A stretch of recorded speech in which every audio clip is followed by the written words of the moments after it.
Babaeng Perel? Yes, sir. May babaeng Perel sa GU. Are you sure? As far as I know, walang babaeng apo si Garpidio. Well, those boys claim that she's a Perel. Pwede ba tayo mag-usap? Gusto ko kayong kamustahin at gusto ko rin kamustahin si Camille. She got suspended kaya last thing I heard is galit na galit yung tatay. What is this, Ira? Is this a trap? Pinapunta mo ba ako dito para pagtawanan niya ako? This is us showing you na naiintindihan namin kung anong pinagdadaanan mo ngayon.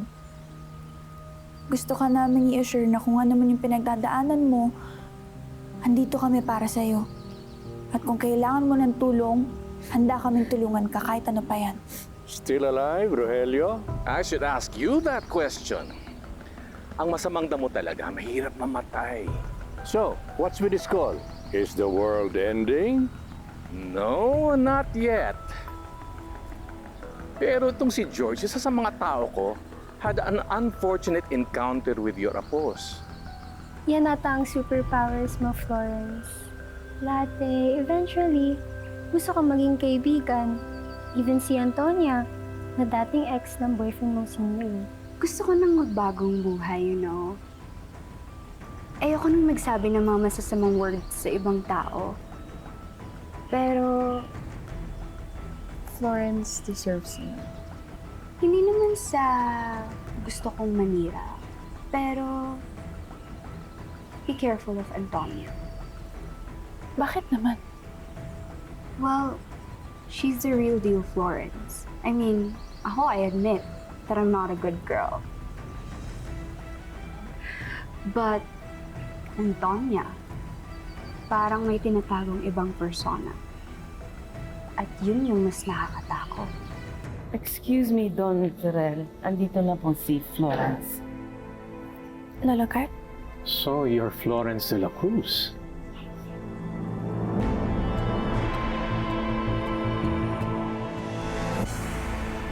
Florence, I'd like you to meet George Villarica. Associate siya ni Don Rogelio Almero. And this dashing gentleman I am here. Rogelio Almero. This guy George claims na inatake mo daw siya. Is it true?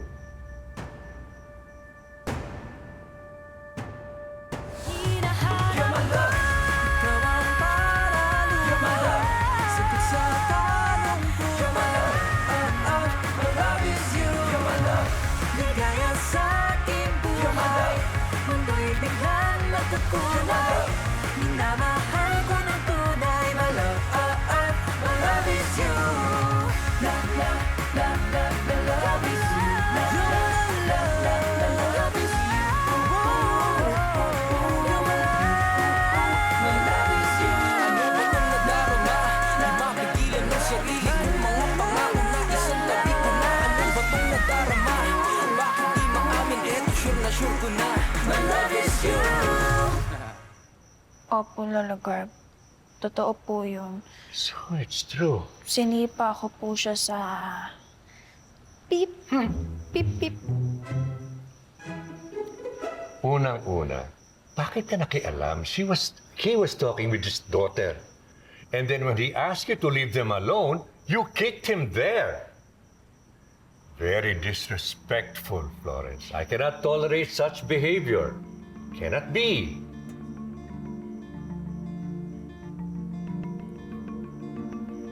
Sorry po kung sinipa ko kayo sa pip, pip. Pero Lola Garb, kung kailangan ko pong gawin yun ulit, gagawin ko yun ulit. Ano? Uulitin mo pa yun? Why? Dahil sinasaktan po niya yung anak niya, physical. Fake news po yung nakarating sa inyo na sinaktan ko na lang po siya ng walang sapat na dahilan. Pinagtatanggol ko po si Camille. At yun po yung tinuro sa akin ng nanay at tatay ko, Lola Garb. Pag may nakita na po akong inaapi, kailangan kong tumulong. George, is this true? Pardon me for what I did, sir. Please let me explain. I'm under a lot of pressure at malaman kong may problema sa school si Camille. I completely lost my temper. Mag-usap tayong dalawa.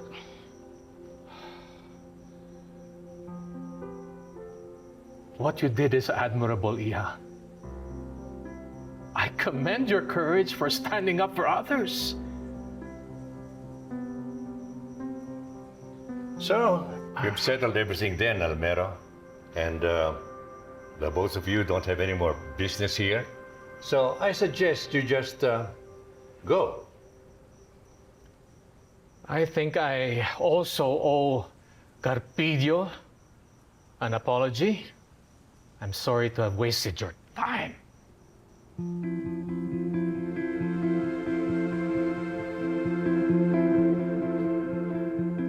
Florence.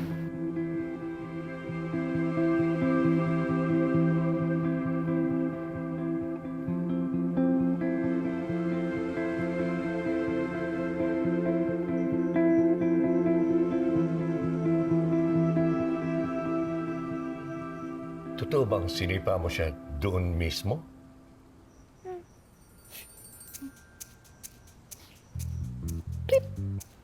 Good girl.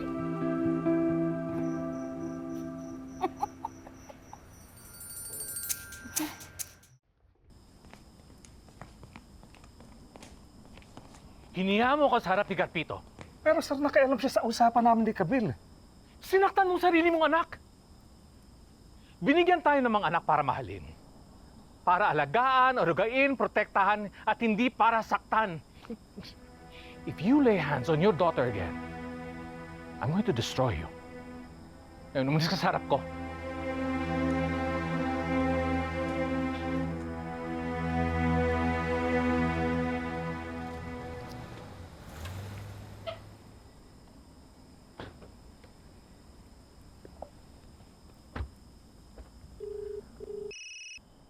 Papa? Son, remember I told you I saw this girl who could possibly be your missing daughter? Yes, what about it? I saw her again, na malapitan this time. Ramdam ko agad siya si Celestina ang nawawala kong apo.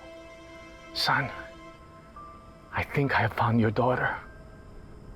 Nahanap ko na si Celestina. What? Let's go.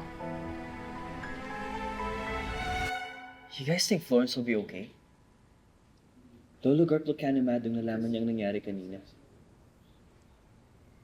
Kasalanan mo to, Troy. You dropped Lolo's name. That was my way to avoid further violence. Tsaka malay ko ba na staff ni Don Rogelio si Mr. Villarico? Tsaka why are you all pointing the blame at me? All of you played along din.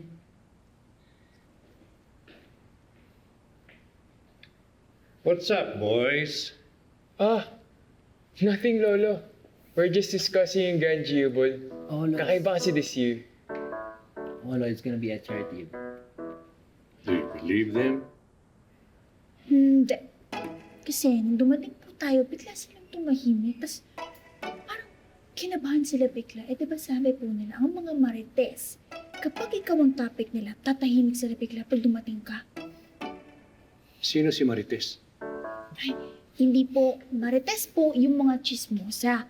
Nagsimula po kasi yun sa Mare, anong latest? Tapos nag-evolve ng Mare, latest. Tapos ngayon naging Marites. Mga tao talaga ngayon, no? At least that settles that. Yung issue niyo po ni Don Rogelio, Lo. Rogelio and I is our relation is what you kids call nowadays frenemies. Why don't you guys solve your squabbles, Lo? Tatandaan nyo na and you guys are still competing with your business ventures. Oo nga, Lo. Parang yung relationship nyo kasi parang it's complicated yung status eh. Pero may mga collab projects pa rin naman kayo, di ba?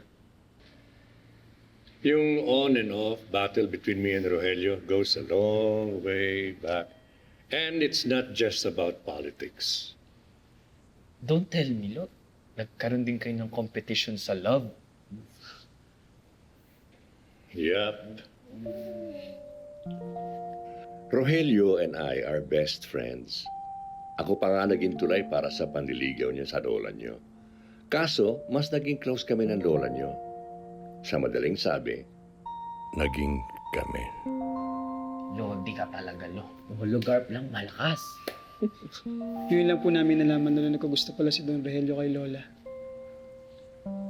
And that's how we became frenemies. To be honest, before Rogelio even set eyes on your Lola, I've already fallen in love with her. But Rogelio and I were best friends, so I stepped aside. Pero ano magagawa ko? Ako talaga ang mahal ng lola niyo. Tama. Siyempre, Lolo Garp yan. Muy simpatiko, mabait, mapagmahal, karinyoso. Siyempre, ikaw yung pipiliin, Lo. Deserved. Yun nga lang nakalamat ang friendship namin ni Rogelio. Kasi mula noon, he resented me. Pinagpatuloy pa rin namin yung aming partnership sa negosyo pero things have never been the same. Lahat ng effort ng lola niya na pag-isahin kami ni Rogelio, walang nangyari kasi away kami ng away. And that affected our business decisions. We lost so many transactions because hindi kami magkasundo sa even the smallest details hanggang sa ma-dissolve na nga yung aming partnership. To be honest, I miss my best friend. Rogelio and I are like brothers. Not that I'm blaming Amanda, but sana nung umpisa pa lang pag-usapan na namin. Kasi ngayon Rogelio feels I betrayed him kasi hindi ko sinabi agad sa kanya na meron din pala akong pagtingin kay Amanda.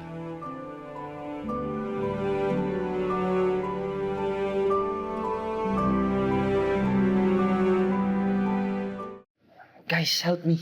I'm chatting with this chick. You know, hindi ako sanay sa chat. I'm a skilled face-to-face talker. Wala naman pinagkaibang pakipag-chat sa personal. Totoo. In case you forget, Aldous, Tori has a typographical error problem. Remember, nung nag-switch siya sa crush niya, instead of texting, I wanna talk you up in bed, he texted, I wanna F you up in bed. Ano ba yan? Galing mo dun, ha? Basic sasabihin ko. Basic. Tanong mo muna how she looks like. Or better, pasend ka agad ng pic. O yun. Go. Baby girl sent picture. Baby girl? So, ganda lang pala yung qualifications niyo pag makikipag-usap? Di ba mas nakakawalang gana yung kausap mo pangit? Sino ba gusto ka? Hindi ba? Mas nakakawalang gana ko ang kausap mo. Ang gandang mahihiya si Taylor Swift. Pero, mapapahiya ka rin naman sa 5-year-old capacity ng utak niya. Oh, tapos paano kung ma-turn off siya dahil nagpasend ka agad ng picture tapos nagkataon? Gandang maladyosa tapos matalino. Honor student. Eh, dinawalan ka na agad ng chance na magkaroon ng potential beauty and brains friend or even girlfriend. Florence has a point. Sige, since ang dami niyong alam, ikaw na dito. Galing ka naman pala eh. Do the honors. Ito ka. Usok. Ako yan.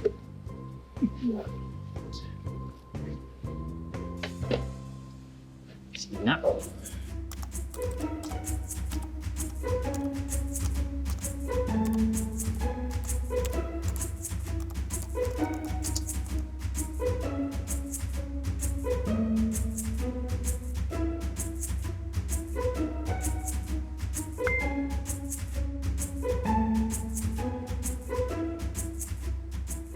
Magugustuhan ka ng girl na to, Troy. Mahilig siya sa mga boys na mama's boy.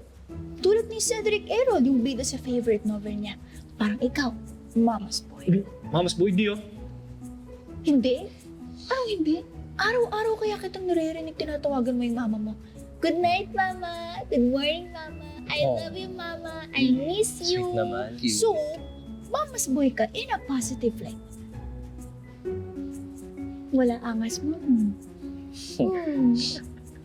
What's wrong with loving your mom, boo? Hindi, huwag mo kaya na mama's boy ka.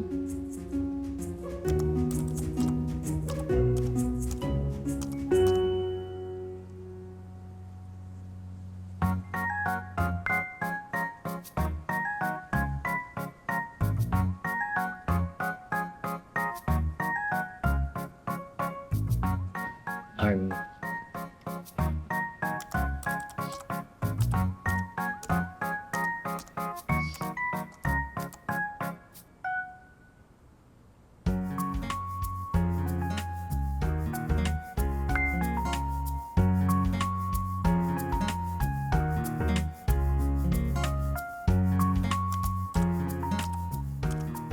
Ano? Deal breaker.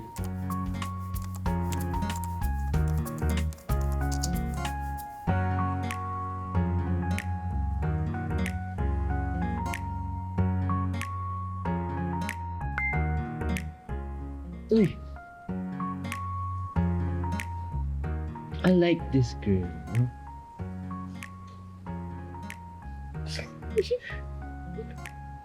Akin to, boy, ah. Pero, teka, Florence. Ba't parang interview itong ginagawa mo? Aren't you gonna say some things like, about me? About you? Interview? Hindi to parang interview. Yan kasi ang problema sa inyo.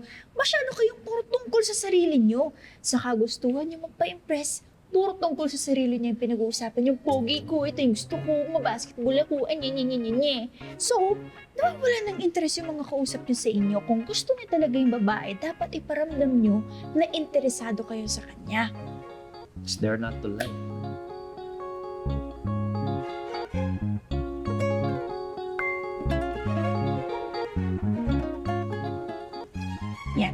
Yan ang cue mo.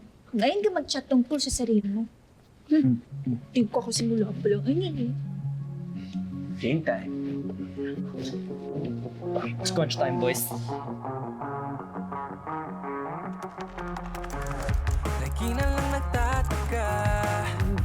Pares pa kami gamer. Yes, sir. Ano pa inaantay mo? Pasan ka na ng picture. Yun. Picture. No, bro. Ayoko i-pressure. Baka ma-off pa sa akin. Good job, Troy. Fast learner, in fairness. Pero Troy, pag nagkataon na ayaw mo yung physical na dating niya, huwag mo siyang basta-basta i-dump. Bastos yung gano'n. Gio, I like this girl. Gusto ko siya maging kaibigan. Tsaka, di naman qualification kagandahan para maging kaibigan ko. Tingnan mo sarili mo. Kaibigan nga tayo, di ba?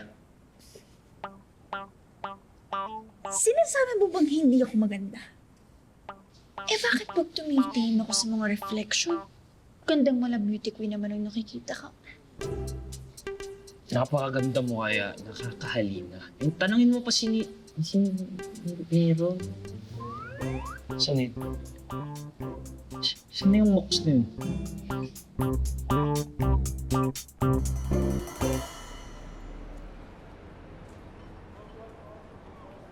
O sige, magkita na lang tayo sa school tapos mag-checklist tayo para sure na wala na tayong nakalimutan para sa ball. Sige, bye-bye! Wow! Sakto! Bagong luto! Mang Henry!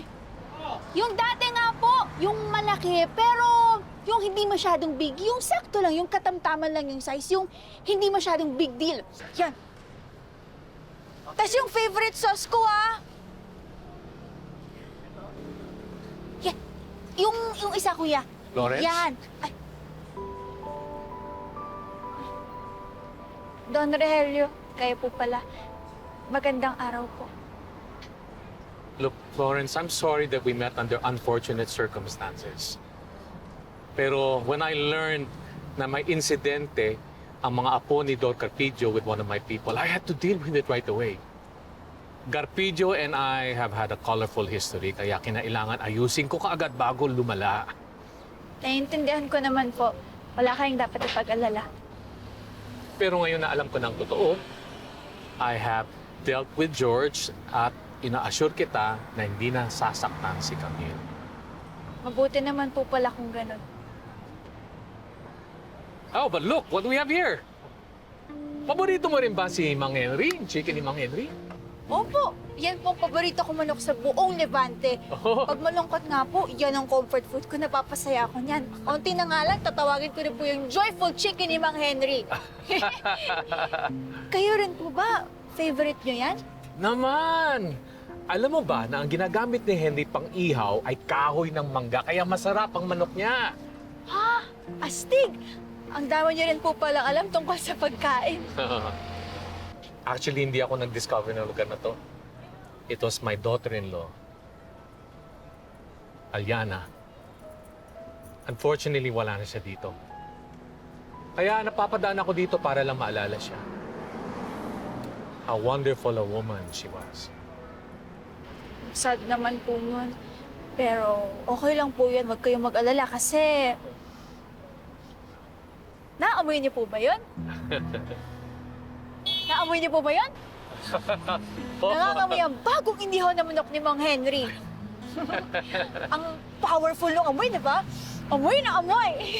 Kaya sigurado po ako, naamoy rin po yan ni Miss Aliana sa langit. At sigurado po ako, masama ng tingin nun sa manok ni San Pedro dahil gusto niya na rin ihawin. You are adorable, Florence. It's been a while since someone's made me laugh. Sana this is not the last time na makasalamuha kita. Sigurado po yun, lalo na sanggang dikit pagdating sa lechong manok. Of course! Inihaw na chicken body. Chicken bodies for life!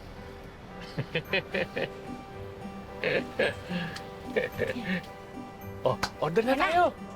Salamat po! Ako na magbayad nito. Sure po kayo? Oo naman. O dagdagan mo pa. Sige po, ilan po? Mga 3 pa siguro. Tatlo? Sa inyo lang po yun? Hindi. Uuwi mo yan. Ako po? Iuwi ko? Oo. Pang isang buwan ko na ata yun. It was suggested to me by my friend who owns an IT company. He sent me a computer graphics expert.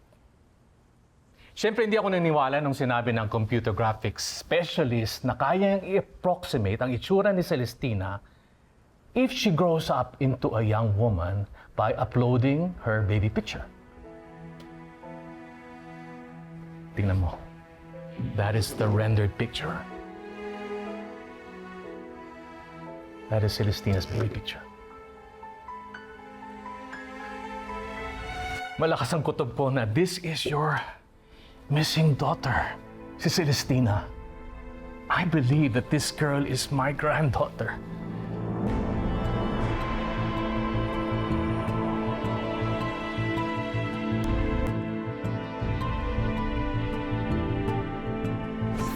Good morning, Gyronellans!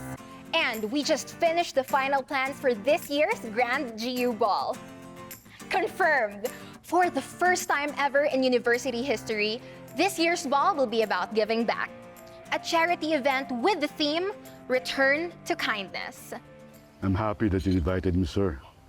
Your sizable contribution sa mahal naming university will certainly be a big help. Which brings me to my point. I'm interested in one of your scholars. Scholars po? Yes. Her name is Florence de la Cruz. And if possible, I would like to know everything about her. Pwede bang sa mismong ball, ikaw na yung mag-oversee? Hanggang preparations lang kasi ako eh. Hindi ka pupunta? But why? Florence, oh come on. You'll be there. And I'm sure Nir will ask you to be his date.